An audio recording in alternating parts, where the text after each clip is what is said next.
Hello friend, welcome to my channel. आशा करते हैं आप लोग अच्छे होंगे। और जैसा कि आप लोगों को पता होगा, CGL 2023 टीयर 2 का पेपर आज था फर्स्ट शिफ्ट में, और एक ही शिफ्ट में पेपर हो रहा है, मेन पेपर। तो मेरा भी आज पेपर था और पेपर का रिव्यू बता रहे हैं कैसा पेपर था, लेवल कैसा था, मैथ का, रीजनिंग का, जीके का, इंग्लिश का। तो मैथ का पैटर्न तो आपको पता ही होगा। 30 क्वेश्चन मैथ के थे और 30 क्वेश्चन रीजनिंग के थे, और इंग्लिश के 45 क्वेश्चन और जीके के 25 क्वेश्चन थे। और कंप्यूटर जो क्वालिफाई था वो 20 क्वेश्चन थे उसके। ये टोटल मिला के 150 क्वेश्चन थे, और जिसमें से कंप्यूटर का जो सेक्शन है वो क्वालिफाई था। ठीक है। तो मैथ का जो पेपर था, लेवल था मैथ का, वो थोड़ा कैलकुलेटिव था। मतलब ऐसे क्वेश्चन थे, 30 में से 20-22 क्वेश्चन आराम से बन जाते। ठीक है। और 4-5-6-7 ऐसे क्वेश्चन थे जिसमें थोड़ा कैलकुलेटिव था पेपर। और एक दो क्वेश्चन थोड़ा प्रोबेबिलिटी का पूछा था। एक क्वेश्चन शायद मॉड मॉड का पूछा था, बहुलक वाला। दो क्वेश्चन था, बहुलक का 2 क्वेश्चन पूछा था। एक तो 10th में जो फॉर्मूला पढ़े थे वो बहुलक निकालने के लिए, और वो जो होता है मैंने L plus F1 minus F0 बट्टा 2 F1 minus F0 minus F2 into height into H वाला जो सीमा लिया जाता है, वो वाला, वो H निकालना था आपको। तो वो करके था। एक सिंपल बहुलक बहुलक का फॉर्मूला पूछा था। मतलब बहुलक का पूछा था, बहुलक कितना होगा, बहुलक के गुणों का बहुलक का गुणन निकालना था। ठीक है।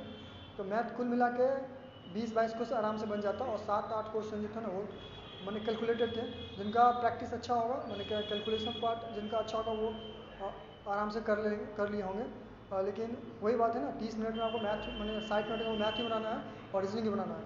तो अगर मैथ में अगर आप ज़्यादा टाइम दे दिए तो रीजनिंग में आप अटेम्प्ट कम कर लीजिएगा, या मैथ की वजह से आपका कॉन्फिडेंस लो हो जाएगा। तो जो कि रीजनिंग ईजी था एज कम्पेयर टू मैथ, तो उसमें आप अच्छा नहीं कर पाइएगा, क्योंकि आपके मैथ ही में कॉन्फिडेंस आपका गिर गया। तो ऐसा भी कुछ कैंडिडेट के साथ हुआ होगा, ऑब्वियसली हुआ होगा। तो इंग्लिश मैंने रीजनिंग का जो था ना, रीजनिंग आराम से डुएबल था। आउट ऑफ 30 कर सकते थे, लेकिन 25 प्लस तो आराम से किया होगा कोई। सब क्या होगा, 25 प्लस तो आराम से कर सकते थे। ठीक, करने लगता 25 प्लस। और वही बात है, जो कैंडिडेट मैथ में ज़्यादा समय दिए होंगे उनको रीजनिंग में थोड़ा दिक्कत हुआ होगा। ठीक है। और जो टाइम मैनेजमेंट सीख लिए होंगे, हमें 30 मिनट या मैथ का देना है, 30 मिनट रीजनिंग का देना है, तो उनके साथ कोई दिक्कत नहीं हुआ होगा रीजनिंग में खास करके। उसके बाद जब ये सेशन खत्म हुआ, तो हम रीजनिंग तब जीके और इंग्लिश का शुरू हुआ, जिसमें जीके के 25 क्वेश्चन थे। जीके का मॉडरेट ठीक ठाक था, मतलब हार्ड भी नहीं था। जैसे ऐसे पूछता है, उस लेवल का क्वेश्चन नहीं आया था। तो मैंने करने लायक था, 15 क्वेश्चन आराम से करने लायक था। ठीक है। तो 15 क्वेश्चन आराम से कर सकते थे जीके में। ठीक है। तो एक्यूरेसी के साथ बोल रहे हैं, वैसे करने लायक तो 25 था। और इंग्लिश 45 था। इंग्लिश में इस बार हैरान का बात यह है कि इंग्लिश में PQRS एक भी नहीं, इस बार नहीं पूछा था। जो पिछले साल बहुत कठिनाई उत्पन्न किया था, लंबा लंबा PQRS दे दिया था। इस बार एक भी PQRS नहीं था। पैसेज था 3 और एक क्लोज टेस्ट था 4 सेंटेंस का, और ऐसा कुछ नहीं था।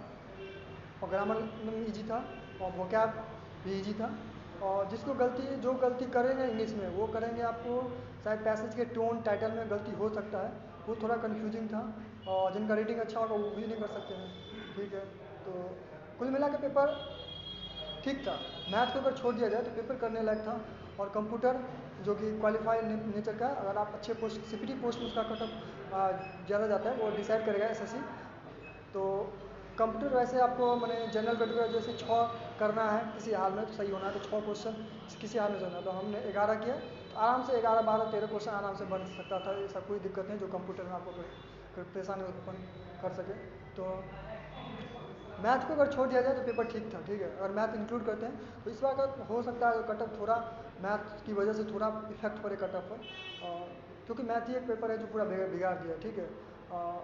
इतना सोचा नहीं था कोई कैलकुलेटिव पेपर आएगा। ठीक है। क्योंकि आपको 60 मिनट दोनों करना है, और दोनों रीजनिंग और मैथ दोनों टाइम कंज्यूमिंग है। ठीक है। तो इसलिए लोगों को मैंने लगा जो अगर मैथ में ज़्यादा समय दे देंगे तो रीजनिंग नहीं बनेगा, इसलिए लोग मैथ में कम अटेम्प्ट किया। ठीक है। तो तब तक के लिए बताइएगा आप लोग का पेपर कैसा गया। ठीक है। और कितना अटेम्प्ट किया, आपके विचार से पेपर कैसा रहा। और कोई क्वेश्चन जीके में ऐसा रहा जो आपको नहीं पता है उसका आंसर, तो पूछिएगा कमेंट में। तो शायद डिस्कस हो जाए यहीं पे। और देखते हैं अब आंसर में पता चलेगा किसका कितना स्कोर आता है और कितना कट ऑफ जाता है। तो देखिए अब क्या होता है, ठीक है। तो आफ्टर 1-2 डे के बाद आंसर की आ जाएगा, तो चलते हैं उसमें देखते हैं। और तब तक आराम करिए, ठीक है। बहुत दिन से आप लोग और हम भी पढ़ रहे थे 2-3 महीना से लगातार, तो थोड़ा रेस्ट ले लीजिए। उसके बाद डिसाइड करिए, अगर आपका कट ऑफ आंसर की से पता चल जाएगा, अगर आपका आता है तो अच्छे पढ़िए, नहीं तो फिर 2024 सीजीएल का तैयारी करिए। और जिनका हो अच्छा नंबर आएगा वो आगे डिसाइड करेंगे खुद में खुद। तो ठीक है, तब तक के लिए goodbye and take care. Please channel पर नए हैं तो चैनल को सब्सक्राइब कर लीजिएगा, ठीक है। Goodbye and take care.